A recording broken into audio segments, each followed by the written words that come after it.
आपण ऐकत आहात जगद्गुरु तत्वदर्शी संत रामपालजी महाराज यांच्याद्वारे लिखित पुस्तक जगण्याचा मार्ग. विषय संतांची शिकवण. एका गावातील एक व्यक्ती प्रथमच श्री नानक देवजी यांच्याकडे गेली. त्याने पाहिले की संतजी उदास अवस्थेत एकांतात बसले आहेत, स्मरण करत होते. ती व्यक्ती सतनाम वाहेगुरु म्हणाली.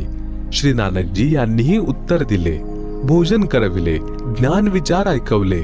तो मनुष्य निघून गेला. एक दिवस तीच व्यक्ती परत आली आणि म्हणाला, महाराजजी, तुम्ही कधीही आनंदी दिसत नाही, कारण काय आहे? संत नानकजी म्हणाले की ना जाने काल की कर डारे, किस विधी ढल जा पासावे, जिन्हाते सिरते मौत खुडकती, उन्हानू केहडा हासावे. भावार्थ, संत नानकजी म्हणाले, हे बंधू, या मृत्यूलोकात सर्व नाशवंत आहे.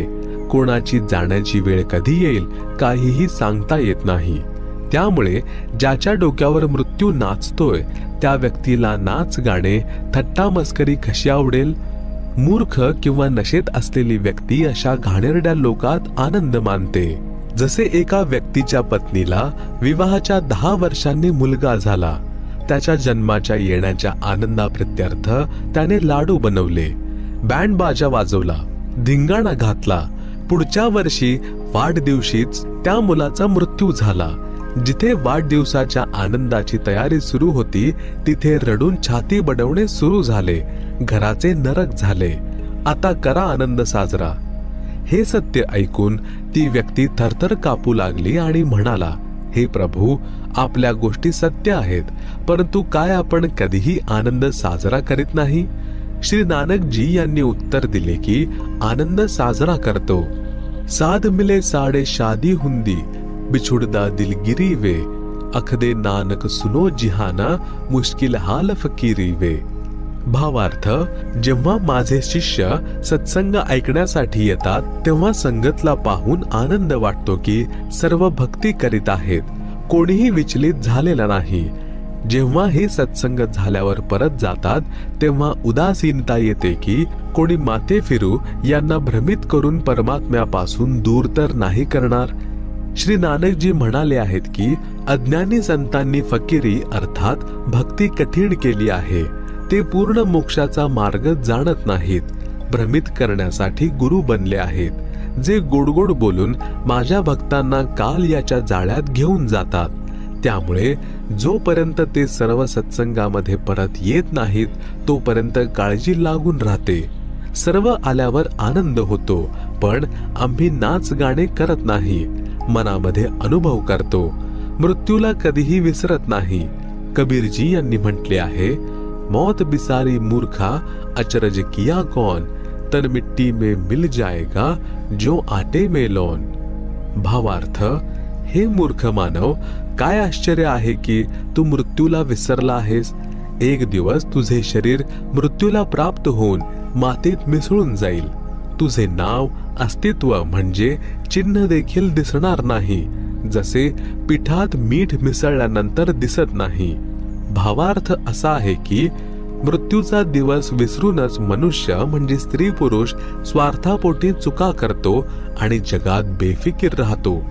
जर मृत्यू लक्षात असेल तर माणूस कधीच पाप आणि चूक करू शकत नाही.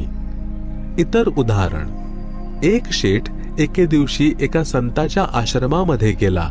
संताच्या कृपेने त्याला चांगला लाभ झाला.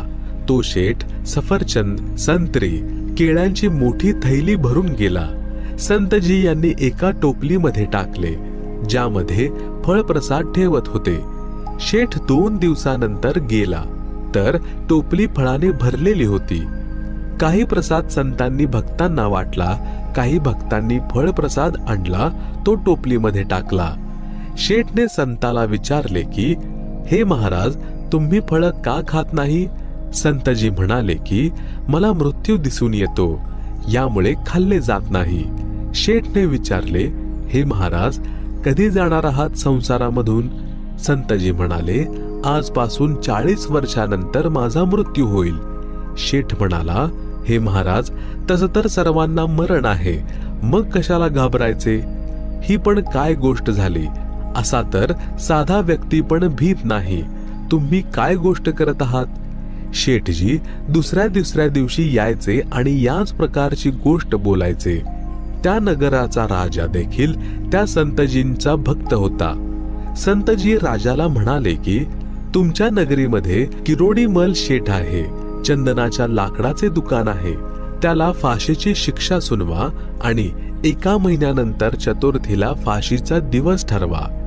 जेलमध्ये शेठच्या कोठडी म्हणजे खोलीमध्ये फळांची टोपली भरून ठेवा. तसेच दुधाचा तांब्या 1 शेर म्हणजे 1 लिटर भरून ठेवा. खायला खीर, हलवा, पुरी, पोळी तसेच भाजी द्या. राजाने आज्ञेचे पालन केले. शेठजीला जेलमध्ये बंद करून 20 दिवस झाले. दुर्बल झाला. संत जेलमध्ये गेला.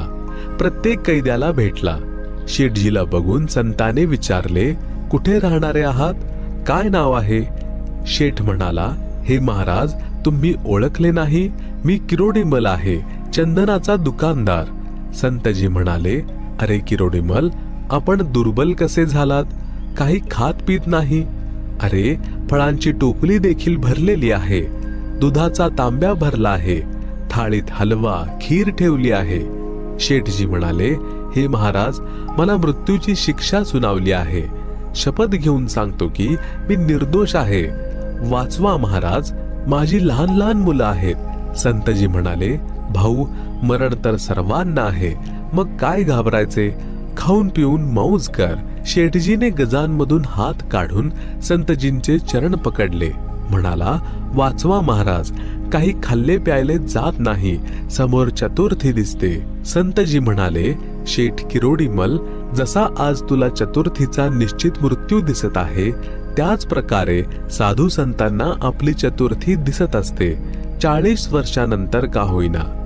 आपण अध्यात्म ज्ञानहीन प्राणी मौज करत राहतो आणि अचानक मृत्यू घेऊन जातो. काहीच करू शकत नाही. असाच मला माझा मृत्यूचा दिवस दिसतो, जो 40 वर्षानंतर येणार आहे.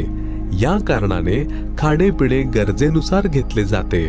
मौज मनात कधीच येत नाही. परमात्मा यांची आठवण कायम असते.